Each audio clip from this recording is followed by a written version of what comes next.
In today's video I'm going to be unboxing the Weedo X40 IDEX printer. Let's go. So firstly, I'll start off by saying I'm actually re-recording this video as I unboxed it, but my lav mic wasn't working, so we go again. If you are new to 3D printing and you've just got a 3D printer this Christmas, welcome to the club and Happy New Year. If you've just got some money from Christmas and you're thinking what printer should you buy, well then maybe this one's for you. If not, I've got a load of other reviews on the channel and I've also got a few more up on the way. The Sunlu S8 and the Ender S1, the new printer from Creality. Anyway, without further ado, let's get on with the review. As I say, I had already unboxed this printer, so I'm just going to show you what would have come out of the box. Firstly, you have the top side of the printer with the two independent dual extruder IDEX. It's a Bowden tube printer fed from these two single drive gears on the back. Also included in the package is two starter PLA rolls to get you going. I will of course be swapping that out for some nice 3D Tomorrow filament straight away. Next up in the package is this. So you have the moving bed and the main control body of the printer at the front with a touch screen, the Weedo logo. And one thing to note is it's all quite nicely labelled, reminding you to check the voltage that you're switching on at, inserting the SD card the right way up, and they've also got a QR code there scanning to their wiki.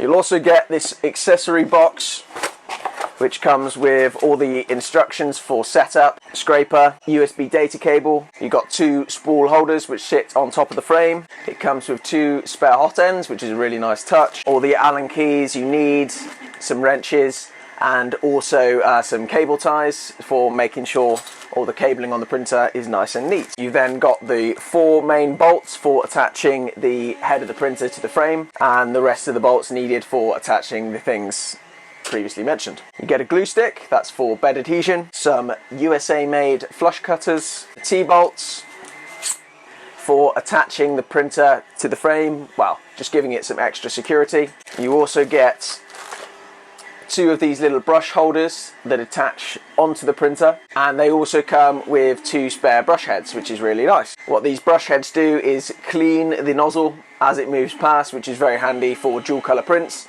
as it means you are less likely to get contaminating colours coming from each of the other nozzles. And the final thing in the box is the camera. I didn't know this printer came with a camera when I ordered it, as I was just able to get a good deal off someone who'd bought them from their Kickstarter launch. But yeah, that's very cool. I'm looking forward to seeing how that works. The printer also comes with a USB adapter and micro SD card.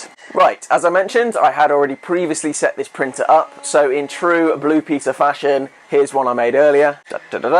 As you can see here, we've got the Weedo printer all now set up. The camera that I just mentioned sits at the front here and has a good vision of the print as it moves forward. I'm not sure whether it will be possible to do any sort of time-lapse setup using this camera or integrate it with Octoprint or something like that, but I will follow up on that in the review video in a few weeks. You can also see on the sides here and here we've got the installed brush heads, and as it moves past, the nozzle is cleaned by those, which is a great feature. I've also installed the two spool holders at the top, and as you can see they allow for a reasonably sized spool to fit on top. You might have a job fitting on 2 kg spools onto these holders just because there's not a massive amount of room between the spool and the top, but you should be fine with a 1 kg spool. Other things to note while we're looking at the printer, it is of course Bowden, and these independent dual extruders move along this linear guide rail here, and just moving them manually they feel quite nice and smooth. The levelling on this printer is done by a magnetic probe, and that works obviously by sensing the proximity to the metal bed. As I had previously loaded in these filament rolls, let's get this printer fired up and see if we can get something to print.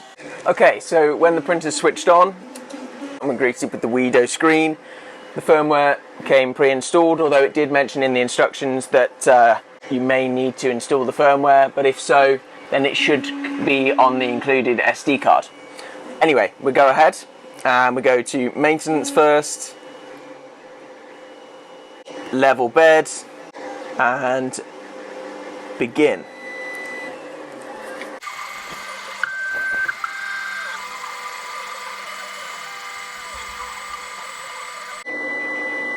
So it's just done some probing on the bed, and now it seems to be moving all the way to the top, which is unusual. The only reason I could think of why it's doing this is to try and force the level of the two different Z-axis rods. Now it's coming back down again.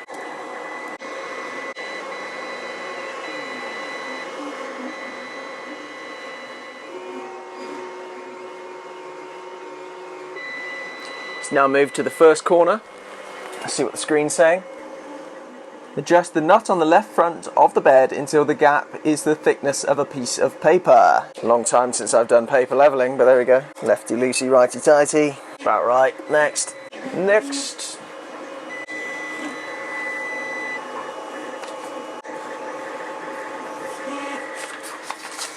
And next.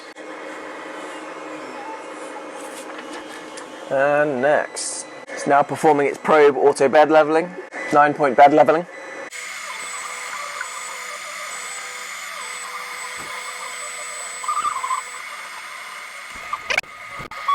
And it's given reference results showing the distance of the bed. We now will try a little print that came on the card. We'll do this one here, Nozzle coarse tune. You may be able to see on screen, but we have this visualization of what the model is going to look like, estimation of the time it's going to take. You have two time identifications, one of how long has been elapsed and the total printing time, and a completion bar here.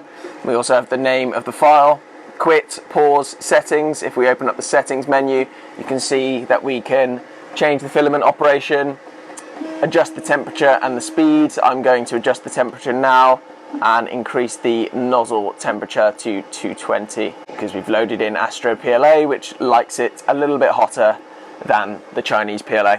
It's now warming up. Once it's warmed up, it will begin, and we're off. Looks like it's printing quite nicely. Starting with our Astro PLA Rose Nebula. Into the second layer, it's laid down some sort of bar or raft, probably a raft.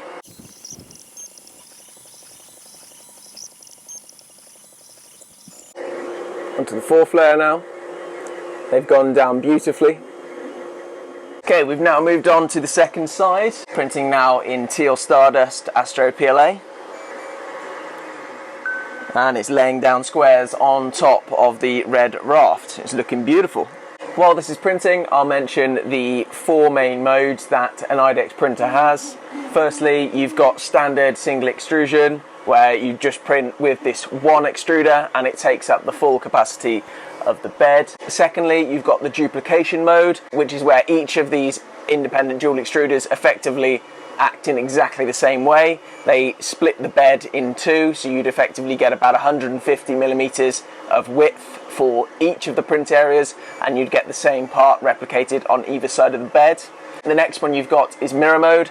That's where each of the extruders are again acting together, but rather than doing the exact same motions, they move in opposite motions, and so you get one model this side and the same model on this side, but mirrored down the y-axis. So that's great for printing things like soles of footwear or left and right of assemblies where you need the mirrored image of a part. And the final mode you have is standard dual extrusion, where you'd have one material in this one material in this one, and they both act independently, and that is exactly what's happening in this model. We've had a raft laid down in red by the left extruder, and now we've got something else going on top by the right extruder. They're both performing different functions. Independent dual extruders are really powerful, and I've had them in the past, and I've always wanted to do some videos on them to show just what you can accomplish with them. So hopefully this one works out nicely, and I'll have a lot of content that can be produced via these printers coming up in the future. If you did enjoy this video, don't forget to smash that like button and subscribe so you're notified of future content. There's a lot of reviews coming up and a lot of different style content coming up. Also, we'll be releasing some of the new 3D Tomorrow products on the channel. We've got a load of Astro PLA being released. That's the sparkly glitter effect filament that we do, and that's going to be released in 11 different colours. We've also got master spools coming out, although actually they're slightly different. We've done our own take on the master spool. So yeah, stay tuned. So I finally figured out what this coursed alignment test is actually doing. It's laid down 5 different blocks with different alignment patterns, and the center one is absolutely spot on, so we know that it's already perfectly aligned, and that's great because it means that I'll be able to start churning out some fantastic dual color prints on this machine. I expect dual color benchies like this one will be popping up in no time at all. Do you have this printer? Is it a printer you consider? Do you have any questions about this printer? Let me know in the comments down below, and until then, I'll see you next time. Happy printing. Cheers.